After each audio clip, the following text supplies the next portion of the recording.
soki ezotambola basheri bazokwea mayanga. Bandeko ya Kingabwa bazali kolela po na morgue ya Jekoko ezali kotia embouteillage mingi na côté ya Kingabwa po ezali bongo na principal.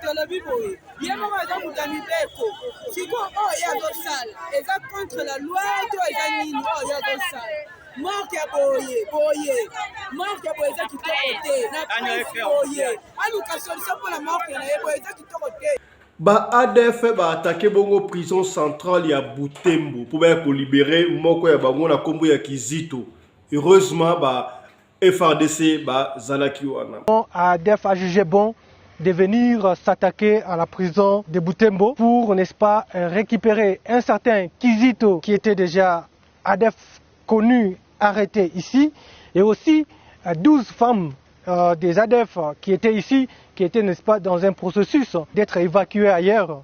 Mais malheureusement, dans cette opération qui a duré plus de 15 minutes, nous sommes intervenus avec retard parce que l'ennemi était armé lourdement. Lisole lelo bandeko tokobetela yo epesi pasi bandeko yaya na leki babalani yaya na kombo ya Paulin asa na 28 ans et puis leki na kombo ya Dorika asa na 26 ans babalani esali bongo na bunya pona nini babalani tokolanda bongo lisolo o tokobetela bino awa na émission ya lelo. Radio Lokole TV balobi ngai mo déjà na fanatique na déjà Radio Lokole TV à Fiston Pelende. En tout cas bolanda landa ngo mingi ko awa banti valeur ezala te.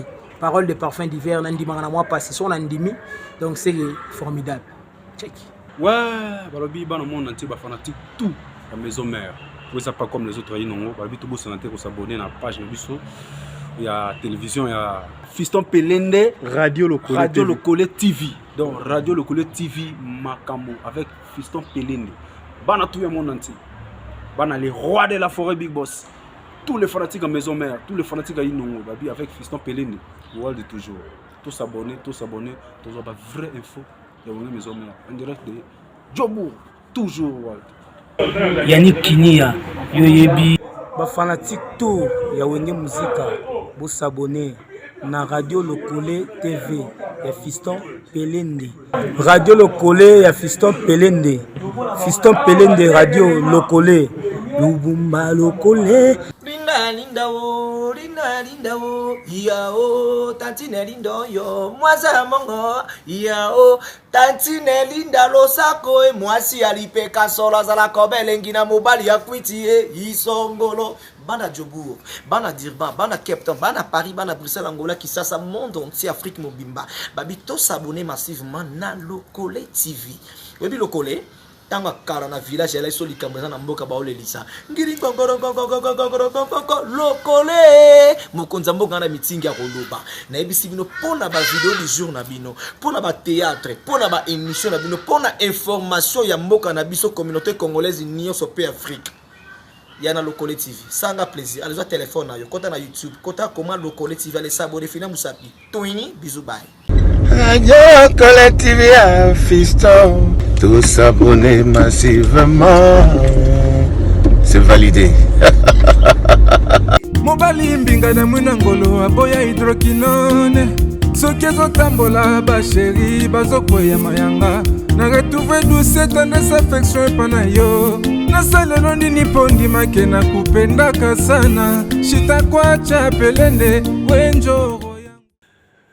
Mbote na bino bandeko balandi ya Radio Lokole Télévision bisika nyonso bozwami merci na confiance pe fidélité bo pesaka na programme oyo epai wapi biso na bino tokuta na kapo na kosolola alors chaque fois to solola na bino makambu oyo zo le kabongo na communauté na biso en général communauté africaine mais en particulier communauté congolaise mingi ya bato ya Bangala bozo na biso partout oza na Bunia oza na Ituri oza na Butembo oza na Sydney oza na Paris oza na Bruxelles oza na Johannesburg na Pretoria Val et puis ndeko gaga iskas bozali Mpumalanga matondo pe longoni ya ezonga epai na bino kombo na ngai Fiston Pelende tata ya Sedek tika to pesa matondo pe longoni na bato oyo basungaka biso na émission oyo to mingi basungaka chaîne na biso Radio Lokole Télévision mbote na yo ya ndikinia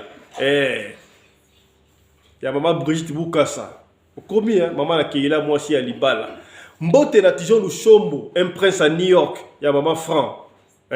Pour combien c'est que bien. Di déjà nga beaucoup la kay kofo. Ya Mohamed Amukendi mbote na yo sikozali. Ya mboto betelo li soto pesi no sommaire ndengo wana bande ko to pesa mo information mukie parce que awa to kutanaka. Ezala bande comme sous batala radio lokole. Alors esengeli la biso pe de temps en temps to pesa vraiment information ya mboka ndenge ezali bongo ko leka. Na uté ko lo bala sommaire kuna ke na oui, c'est vrai mort basala yango pona ko bomba banzoto. Na biso bato soki okufi sengeli na yo bato na morgue na nzoto ya malili pona bongo ba organiser ba obsèque ba kokunda ndeko na lilita na ye kasi bandeko ya Kingabwa bazali ko se plaindre morgue ya mwana mboka to vice gouverneur Jekoko kaka na principal wana na Kingabwa ezoko pesa mbilinga bilingo ta embouteillage moyen mituka eleka vraiment ezate ezo pesa bye bolanda ndenge bandeko basolo ba sur morgue ya Mwana mboka Jekoko Mulumba. Suivez ça. Voilà, tozali na Kingabwa na morgue ya Jekoko. Tozana Kingabwa na morgue ya Jekoko. Na habité dans un état qui se respecte en pleine ville. Morgue na kati ya balabala boye. Comme ça. Yemoko Jekoko abengana kabata na balabala. Tozo senga vraiment na bakonzi. Maman, olobi boni po na morgue place.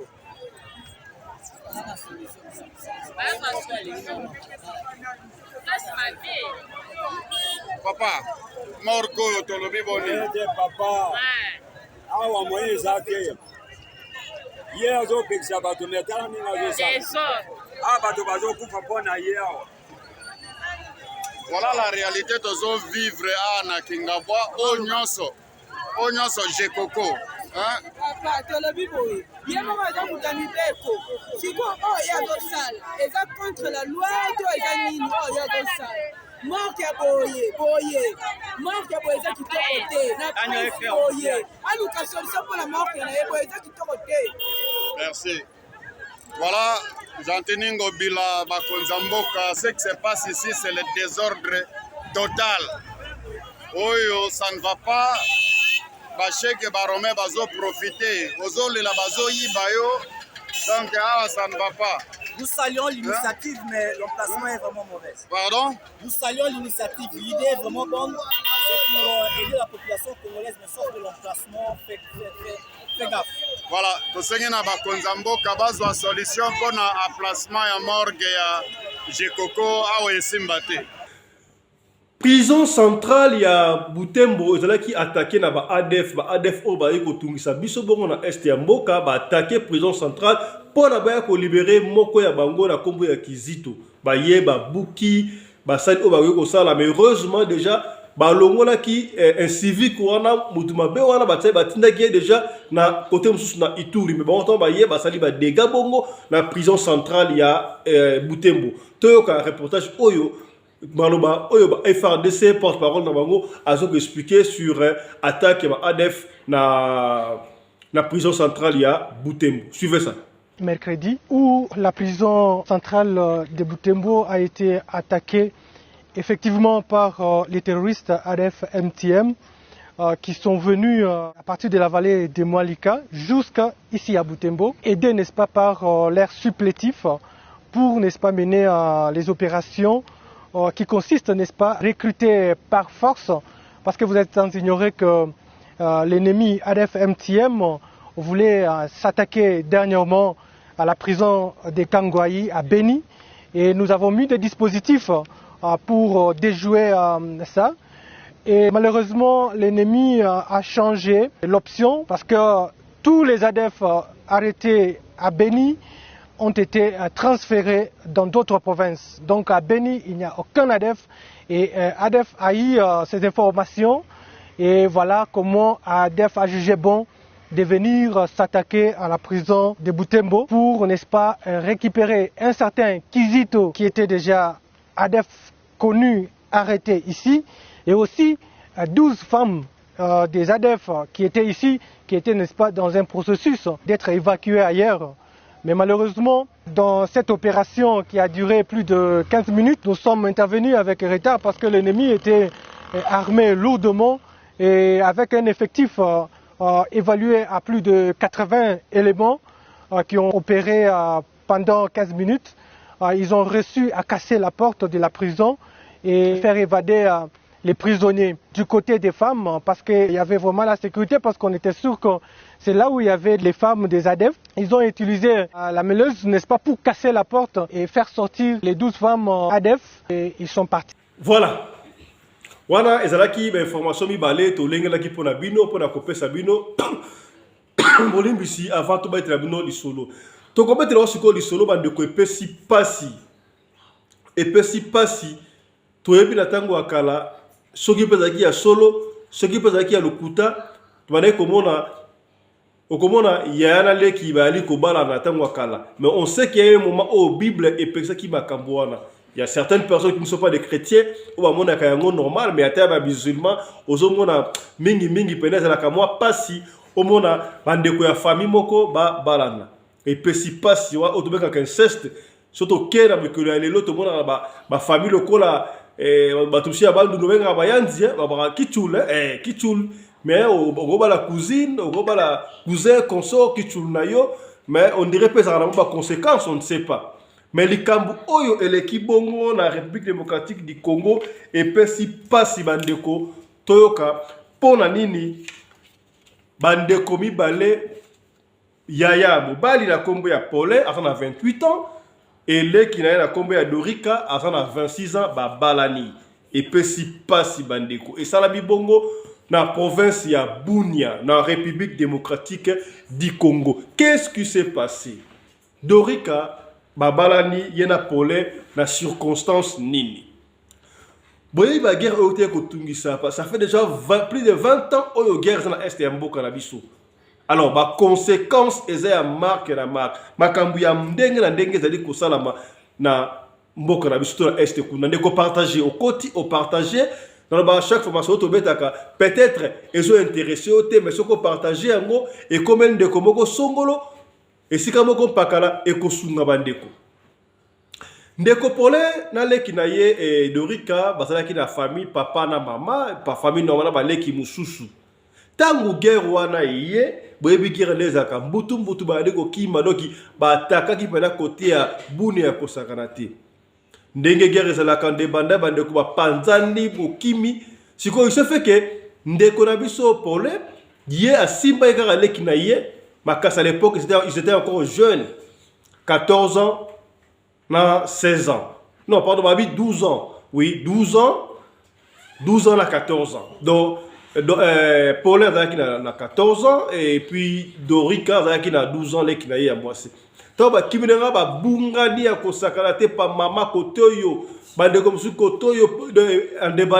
ne savent même plus ce qui n'a pas kufa, n'a pas tikala. Mais histoire intéressée biso lelo ezali ya Dorika na Polé. Bango esika bakima ki musika vraiment. Bakimi na mboka mususu na mboka o bakadai ko bakima ki na mboka wana. Babi kombo ya mboka ngo ezalaki miti. Na mboko bakima ki bakomi kuna na mboko bakima ki. OK. Ta bakimi na mboka wana papa mboko bamoni ba jeune bana mikie 12 na 14 ans azui bango a héberger bango pa na ye abandi ko bomba bango babandi kokola webi kirandeza la ils ne savent pas baebi kozonga ndenge nini mais ils savent que to utaki na Ituri parce que moi na 11 ans et par moi na 12 ans na 14 ans bayebi quand même to la fa na Ituri bayebi area loana. Alors tango bakoli bakoksi ba 20 ans na 22 ans. Alors Paulin est un mukolo abino il faut na zonga ici que to banayi ko vanda là que ndeko tala peut-être maman zonga to papa zonga que ndeko tala banani bazonga kuna. Papa oyo azwaki bango aboite afuteli billet kutu ya avion. Imaginez-vous bando akima makolo bakandati na ville oni miti batigi na Bunia. Il habite sur combien de kilomètres, mais kokende papa la futeli billet avion ayeti na Bunia. Et il a retrouvé quartier na bango aluki famille, aluki ata ba voisin, atuni. D'ailleurs, personne lui a reconnu. Bazoye ba été. Imaginez-vous, Bakimaki déjà na 12 ans, na 14 ans, et Watanga Zongi na 22 ans. Ça fait au moins combien? Cela veut dire que Batouba Koufa qui vraiment. Voilà Holocauste. Oh, il y a biso bazo comment est-ce qu'il y a eu Holocauste? Ce n'est plus génocide. Hein? Génocide est à Moukié. Holocauste, c'est plus que génocide. Ce qui s'est passé à l'est du pays. Donc, ça passe. T'as la conséquence. Mais les leux Bangouna, ça la génocide à Rwanda. On dit la publicité, mais chez nous, il y a eu Holocauste. Ce qui est limité, nous avons la bisoté. Nous devons koloba pour reconnaître Holocauste oyo et salama bongo et salami ils ont continué au salama na Congo za passe. Paulé a monité à tourner à monité quand ça na bango tigina numéro abino si jamais boki maman na kombo ya boye papa na kombo ya boye bo pesa numéro wa benga biso bana bo maza koto a luka simbiti.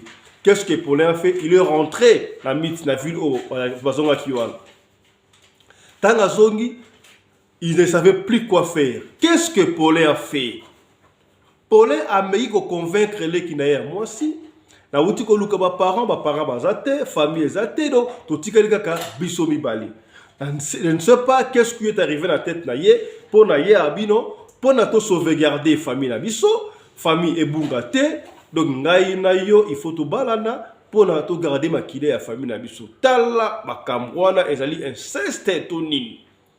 Est-ce que vous pouvez ça raison to vous pouvez ça tort? Est-ce que si comment appelle la famille na bido bande ko wote na biso na Kivu na Ituri na Bunia ba est to bozana na esika mususu o bozana bande ko na est oyo o viva guerre makamna walo ba oyo o ko expliquer biso makamde ko ça les a bien tout à malam. Alors, pendant 2 mois, na miko convaincre les qui n'ont pas moi si Dorika Linga quitté. Quelques 2 mois et demi après, na miko convaincre Dorika na talissier comment est-ce que famille a quitté bunga. Elle était obligée d'accepter. Dorika a dimi. Wana Dorika a commencé à 26 ans, Yé Paulin a commencé à 28 ans.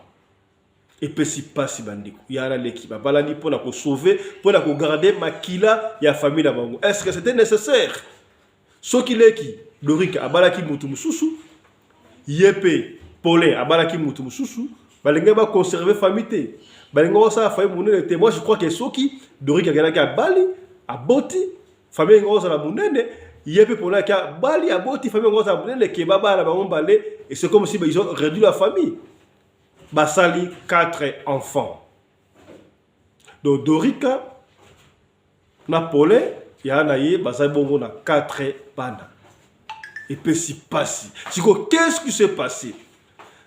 Famille Yamba qui bangoana, papa wana a kozon lokola bana na ye. Tango bali baba na moi ya ki na ya komi d'accord, ayebisi ya Paulin. Kashte sa papa oyo ke biso to lingito bala na pona ko sauver ma kila ya famille na biso bungate.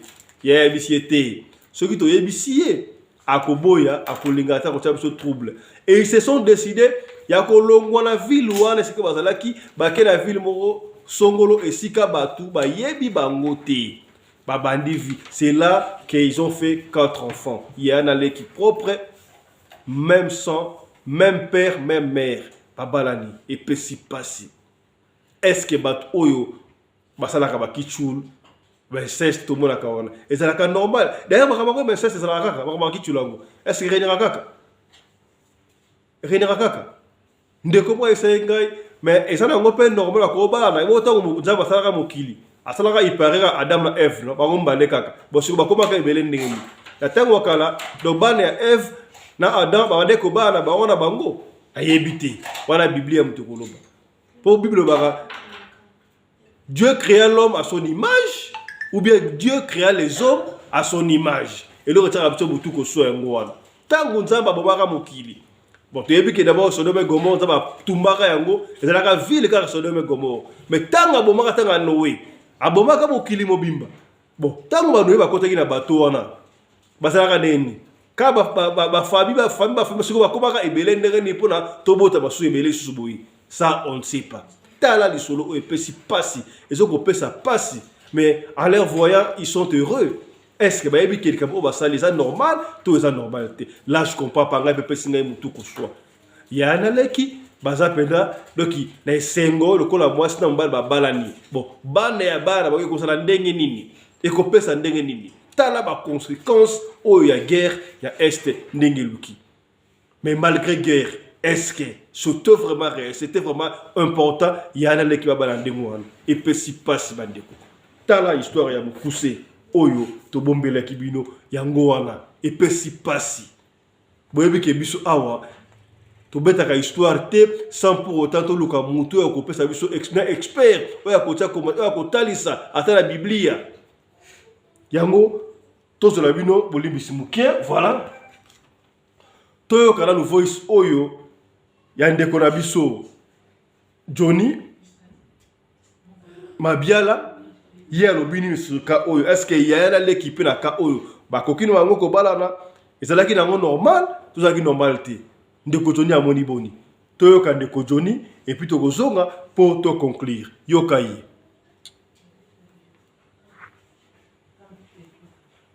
Merci à ndeko na Fisto nalandi lisolo conseil ngana ko pesa kaka ki basali mabe sana ko basali mabe basali mère même père même mère bazana droit ya ko se marier te même si balobi pour na famille d'abord tango tozokola ata ba parents na biso tango bazala kala bon moi ou bien bazana bon moi te tozala ka ke non yaya ke ya bali côté na l'équipe ke ya bali côté na ye izaka ka famille bana wana bakobotama et même babotami na nini na kati ya famille na bino te baza na ka famille na bino c'est-à-dire bana na yo yaya oke kobota ya mobali oke kobalo oboti côté mosusu bakozonga ka na famille na bino bana ya mwasi oleki no mwasi ya bali côté mosusu bana wana bazali bana ya famille na bino donc ezali famille. Mais choix wana bango basali bon pona ngai na ko juger bango te metil ke izanzela malamu te baponi. C'est comme baza ba candidature moko à l'enfer pour ils na ba chance mingi te dia bengango ezali inceste na kati inceste izwaka même ata mwana musala waza na kati ndako na bino. Donc, ceux qui ont moi dans Moussala, Oyo, ils ont courir derrière elle, sache-les que Ozana Katia inceste. Seigneur avait vraiment à Pekisa et Lokwana. Alors, ceux qui vont voir qui bon, combien de temps ceux qui n'ont pas combien, bon, toutefois, pour moi, jugement Isaka Nzambe, Mokometi, Kenga, on a ébi na makomi, Baponi Nzela Mokomabe, makomi et permettre à Wata Mukete. Voilà. Joki ndeko Johnny ndengalobi alobi pona ye baponi nzela mabe ndeko Johnny est allé plus loin. Alobi même si ndeko musuba mesala ko sala na ba bonne ba domestique na ndaku okomona domestique boye yo mona patron et mbozo na domestique to patron moko azola na domestique ezali pe inceste.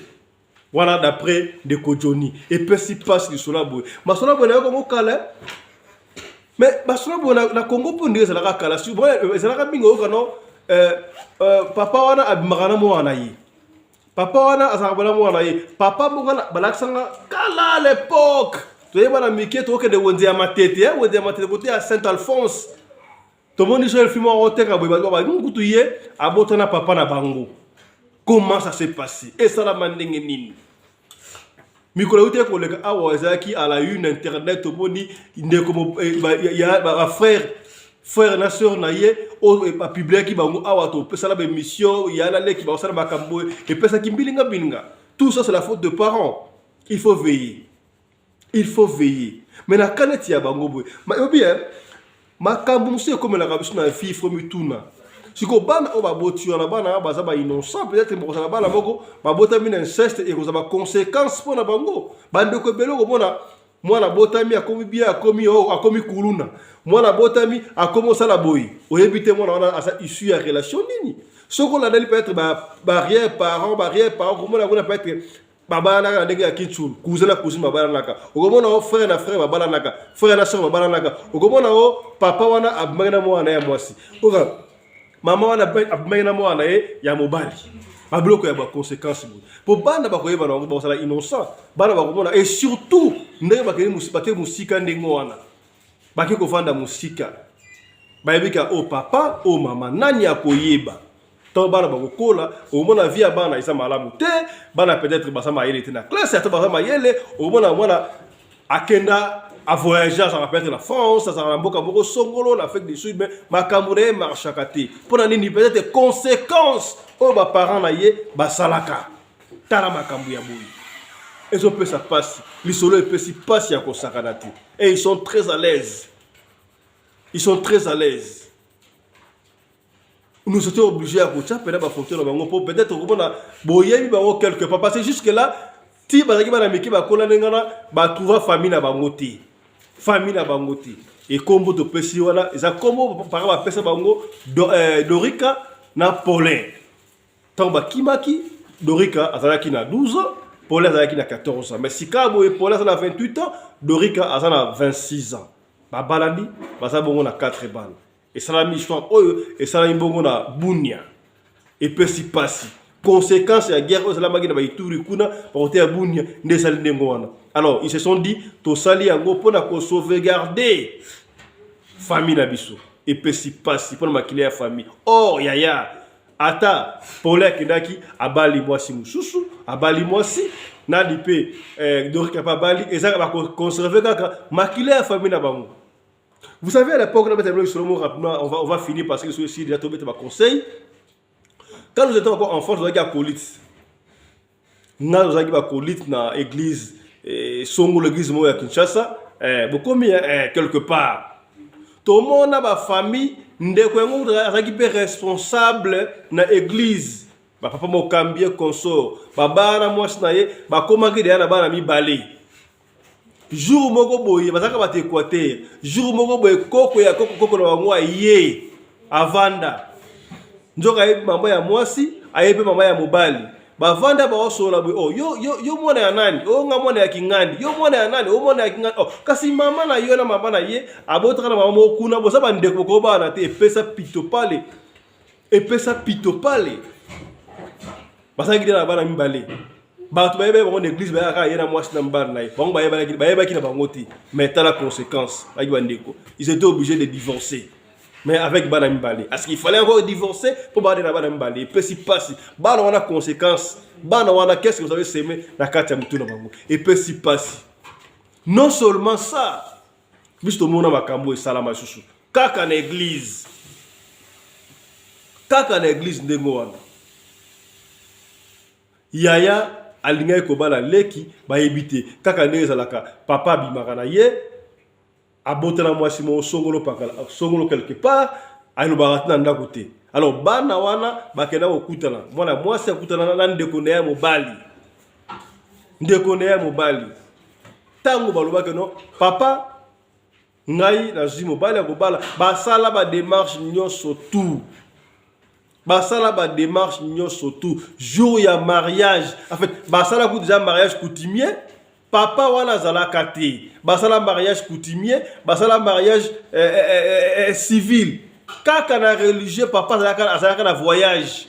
Et les gars na voyage. À mon âme il n'avait pas compris. A comprendre te. Jour papa il y a un jour à mariage religieux. Wala ngamoko témoin na église. Témoin na église. Biso ba kolite kaka ndezalaka no ba marié foya papa il foya kota mo ane mobali.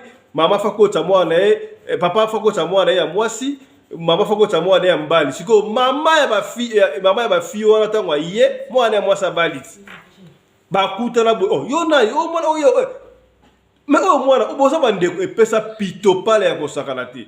Évidemment maman ya mwasi azaki na cérémonie surtout maman na ko yeba te. Alors c'est papa qui devait déterminer au papa na yeba bon son balé epesa pito pale. Mariage salamate et salamate l'église.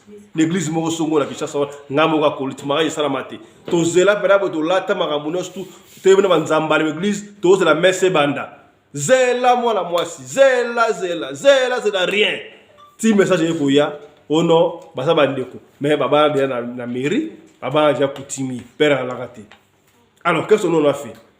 messe ezalaka samedi moko boye tocontinue messe yango asali messe salami nango normal et après messe esili bato bazoba invitation bato basali makambo nyonso mbaka esalama te mpo anini inceste epesi pasi tala na kaya boye nayebi te bon soki botali bango baza mpa kimboko ils ont raison na ndenge ya kivillage to na ndenge ya solo mpo boye epesi pasi kutu naleki babalani soit disant mpona kosauve bakila ya famille epesi pasi ete ya bino bapapa oyo bolinga kokende libanda bamama oyo bolinga kokende libanda mpo bana ebele nomona na ndako wana okomona kaka bana baza na ndako boye mama nde ayebaka mwana aza mwana ya nani mama nde ayebaka ebele bapapa mosusu bayebaka mpe mais toyebaka kosangisaka bana papa okokosana obota mwana moko songolo kuna kinga lukaka bandeko bayebanaka ata mama na bango akoyeba te bandeko na bango fo bayebaka okola te bandeko moni oyo ndeko na bino bayebaka on ne sait jamais mpo makambo boyesalamaka te na ka ya Dorika na Paulin oui bango bazalaki mpe na conscient bayebaki Dorika boyaki mais elle était obligée d'accepter peut-être insistance ya faire na ye puis amonaki eza normal pour na bango eza normal baconserve makili ya famille na bango tala lisolo ya buke tobumela yo ndo lelo epesi pasi tosuki awa lelo bandeko partager histoire oyo ya pasi epesi pasi partager yango peut-être yo muto otala ngai oza mpe na kawo peut-être yo muto otala ngai oleka mpe na nzela oyo bapaster basala bango ebele oyo bakolekisa mpe na délivrance ozonga sikoyo ngambi tuna na otuna soki bano babotami wana bana bakosala malédiction to ndenge nini ils doivent être délivrés to ndenge nini epesi pasi bandeko bana bato ba innocent mais bakoyi na pula mabe tala ndeko partager ma patoli ya papa Fiston toyaka awa mpona kosolola kobetela bino ba histoire vraie oyo ezoleka na communauté na biso bato bangala ndenge tolobaka soki histoire oyo esungi yo te ekosunga ndeko moko songolo esika moko pakala yango il faut bopartageaka toujours bopartageaka ndeko batindeli yo lien partager na Instagram, Facebook, WhatsApp, partager yo mpe ndeko soko s'abonner déjà c'est bon soki batindeli yo lien to moni lien ofungolo s'abonner ndeko soko s'abonner to bosanaka te kofina cloche à notification pour na okataka programme na biso ata soki mokete. Merci na mama Rena Ombi, la femme à la taille d'une t-shirt spaghetti. Ni Courbir ni Virage, coordonnatrice à Radio Lokole Télévision. Na Radio Lokole Télévision plus. Tokutani lobby pour le numéro de Soussou, il y a Radio Lokole TV. D'ici là, portez-vous bien. Santé de fer à tous. Chap chap. Et tchara.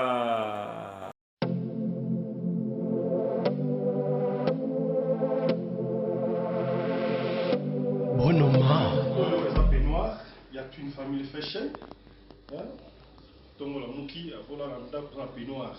Dans les papas, la bonne son mari les a dit non tout. Une famille. Déjà c'est le bâtiment. Une famille, on a signé une famille quoi, c'est un modèle, c'est un couleur réveillée. Un chapeau dans mon képi, une famille. On est ensemble, une famille, on a fait, on est ensemble, mais pas moi, ils vont à l'autre. Là, tu peux oser la petite, là, relax, voilà, nous sommes une famille. On continue une famille. Donc, on a dit ça, nous sommes à Congo, on peut consommer Congo. Une famille à Congo, pour consommer en Congo. Donc, c'est une famille. On a dit ça, nous avons la Congo. Comme on m'a dit, les bâtiments en bout là. Vous avez mis la compagnie quoi. Même chacun au côté d'une famille, la collaboration avec Mercedes. Tu vois, pour le tourner là, on a Mercedes. Chacun Oyo, c'est une famille. C'est une famille fashion. Moi, la mboka, autant que la bembele, mboka papaye. Oyo jaquette, c'est une famille. Jaquette Oyo, ma chapeau, c'est une famille. Pour Salino quoi, c'est une famille. Ma chemise naïe, petit de voilà. Une famille. Jaquette Oyo. Moni. Hein? Consommons Congo. Merci. Avec un talent, ils veulent tous devenir riches, mais avec un travail,